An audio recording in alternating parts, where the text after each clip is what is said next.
Aujourd'hui, on va parler des questions à se poser pour l'année 2017 qui arrive. Donc là, en fait, dès la semaine prochaine, je vais vraiment faire une pause. Mais une pause, donc je vais continuer vraiment mes habitudes fondation, mais pour le reste, donc ça sera vraiment, on va dire, les affaires courantes pour mes business en ligne, répondre aux messages, ce genre de choses, mes habitudes fondation, et après le reste du temps, je vais me détendre et je vais penser stratégie. Et justement, il y a quelqu'un qui m'a demandé dans les commentaires, il y a une ou deux vidéos, comment je faisais, à quoi je pensais justement pour l'année 2017. Et donc je vais vous en parler justement aujourd'hui. Alors qu'est-ce qu'il faut tout simplement pour réfléchir à la stratégie pour sa vie ou pour son business en ligne pour l'année 2017? Il faut simplement prévoir une période de temps dans la journée ou alors se dire pendant 1 heure ou 2 heures, voilà, à ce moment-là je vais réfléchir, je vais me mettre dans un coin, sans distraction autour évidemment, dans une pièce, tout seul, sans télé, sans téléphone portable, et je vais me donner du temps pour réfléchir.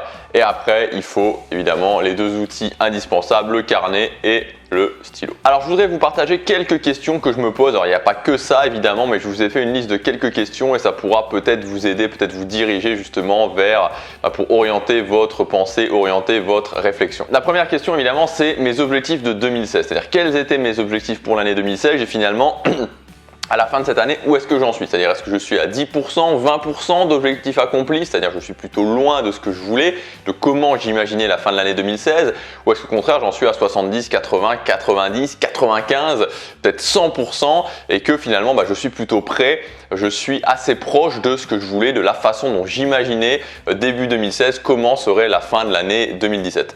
Ça, c'est la première question. Donc, c'est vraiment le pur bilan.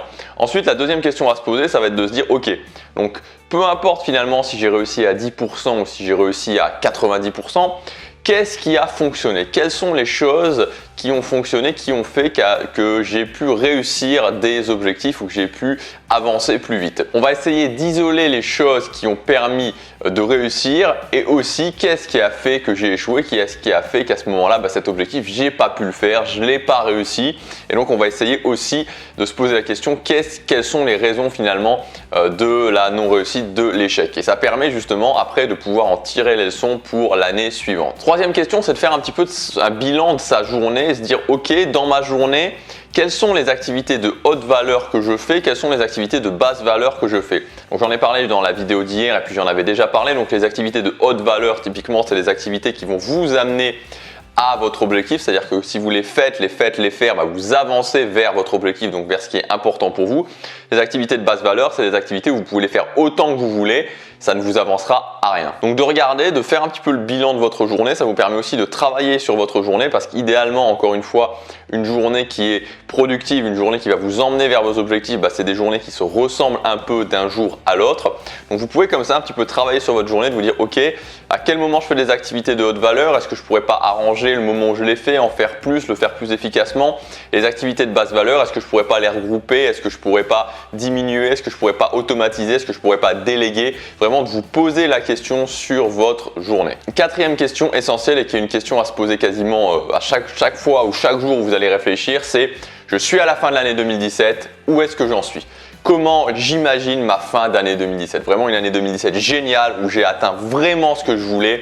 Où est-ce que j'en suis à la fin de l'année? Et donc là, on peut, et c'est très important de le faire évidemment à des moments où vous êtes inspiré, des moments où vous êtes dans une bonne vibe. Donc n'hésitez pas à utiliser des choses comme écouter de la musique, regarder des choses qui vous plaisent avant pour vous motiver, pour vous inspirer, pour vous mettre dans le bon mode et ne pas faire ça quand vous êtes de mauvaise humeur parce que forcément ça ne donnera rien. Donc se dire ok, vraiment passer du temps à imaginer, à visualiser le plus possible les détails et tout. Voilà, l'année a été extraordinaire. Où est-ce que j'en suis au niveau du travail, l'accomplissement personnel, les relations, où est-ce que je vis, quelles sont les choses que j'ai pu faire qui ont vraiment eu de l'importance dans cette année. Passer du temps à imaginer la fin d'année 2017 idéale. Cinquième question, évidemment, faire un bilan de ses habitudes. Vous savez, les habitudes, c'est essentiel. Vous n'y échapperez pas. Si vous voulez avoir des résultats, il va falloir faire des habitudes, c'est-à-dire des actions que vous faites plusieurs fois par semaine ou tous les jours, mais en tout cas à un rythme régulier et qui reviennent tout le temps et qui vont vous amener automatiquement à vos objectifs.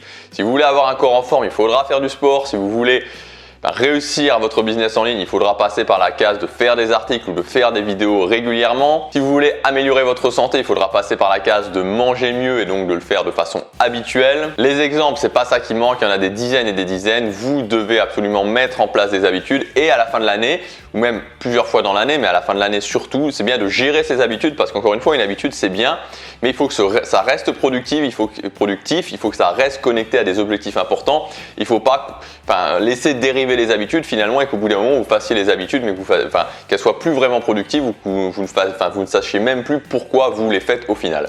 Donc de faire un bilan finalement de ces habitudes. Est-ce qu'elles fonctionnent toujours bien? Est-ce que je pourrais les améliorer, les affiner? Est-ce que je devrais les déplacer dans la journée, les mettre à un autre moment, les combiner, les mettre dans ma routine du matin, les mettre dans ma routine du soir, etc. etc. Sixième question qui est aussi importante, est-ce que j'aime ma vie? À quel point j'aime ma vie? Comment je pourrais faire pour que en 2017, le matin en me levant, j'ai encore plus de sourire, que je sois encore plus connecté à mes valeurs, connecté à ce que je veux vraiment, que je sois encore plus dans l'enthousiasme? Ça paraît bête, ça paraît un petit peu cliché de dire ça, mais c'est quand même quelque chose d'important parce que le but, c'est pas de réaliser des choses grandes, de grands objectifs, des choses qui vous font vibrer, mais en même temps, tous les jours de faire la tête parce que vous êtes toujours dans le stress, vous êtes toujours concentré sur ce que vous faites. Donc, il faut essayer de développer cette notion d'enthousiasme. Et pour la développer, il faut se poser la question de comment la développer. Septième question qui rentre vraiment dans le concret, c'est de se dire, ok, on est fin janvier 2017, donc le 31 janvier 2017, j'ai fait un mois de janvier extraordinaire. Où est-ce que j'en suis exactement?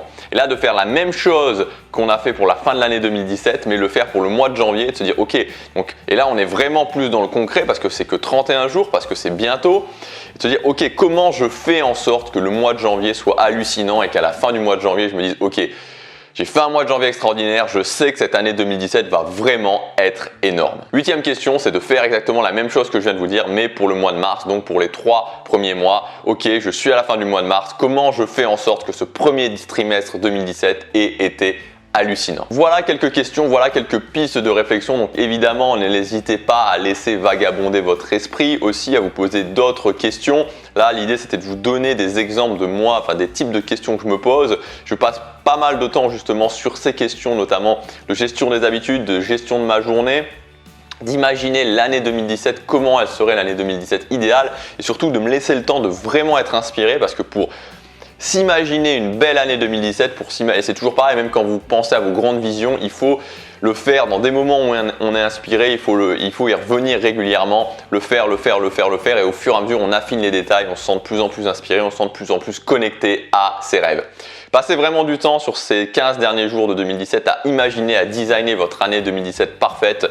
Vous verrez que vous pouvez vraiment le faire si vous prenez action au quotidien. À demain pour la prochaine vidéo, chaque jour compte.